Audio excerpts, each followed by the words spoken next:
আসসালামু আলাইকুম, শুভেচ্ছা নেবেন দর্শক। বাংলাদেশকে এখন আর বিশ্ব অর্থনীতির অংশ হিসেবে নয়, ধরে নেওয়া হচ্ছে মার্কিন শর্তে পরিচালিত এক ব্যবসা চুক্তির ভূখণ্ড। দর্শক, আপনি জানেন দেশের বাজেট, আমদানি, এমনকি অস্ত্র কেনাও এখন ট্রাম্পের শর্তে হচ্ছে, এমনটাই বলছেন অর্থনীতিবিদ আনু মোহাম্মদ।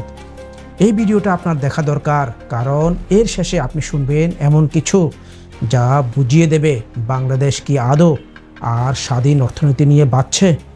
ভিডিওর শেষে আমরা ফাঁস করব সেই গোপন চুক্তির ইঙ্গিত যা সরকার নন ডিসক্লোজার চুক্তির আড়ালে লুকিয়ে রেখেছে।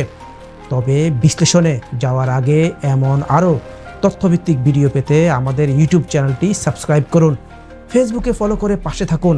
চলুন এবার পর্দা উন্মোচন করে দেখি সেই চুক্তির পর্দার আড়ালের বাস্তবতা। যুক্তরাষ্ট্র বাংলাদেশি পণ্যে শুল্ক 16 থেকে বাড়িয়ে 20% করেছে। এই সিদ্ধান্তকে আনু মোহাম্মদ বলছেন অর্থনৈতিক না, বরং সামরিক চাপের ফল।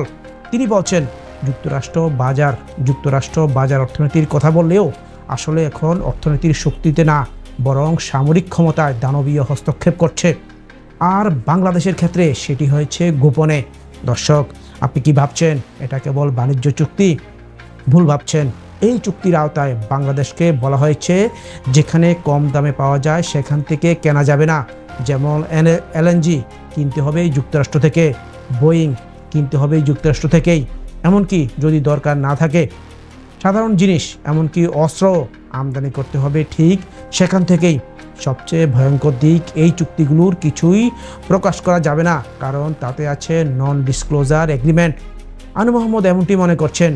তিনি আরও বলছেন বাংলাদেশের ভবিষ্যৎ ঠিক করে দিচ্ছে ট্রাম্প প্রশাসনের নির্দেশনামা। এখানেই চমকপ্রদ তথ্য, এই শর্তগুলো বাস্তবায়ন হচ্ছে বাজেট ঘোষণার আগেই।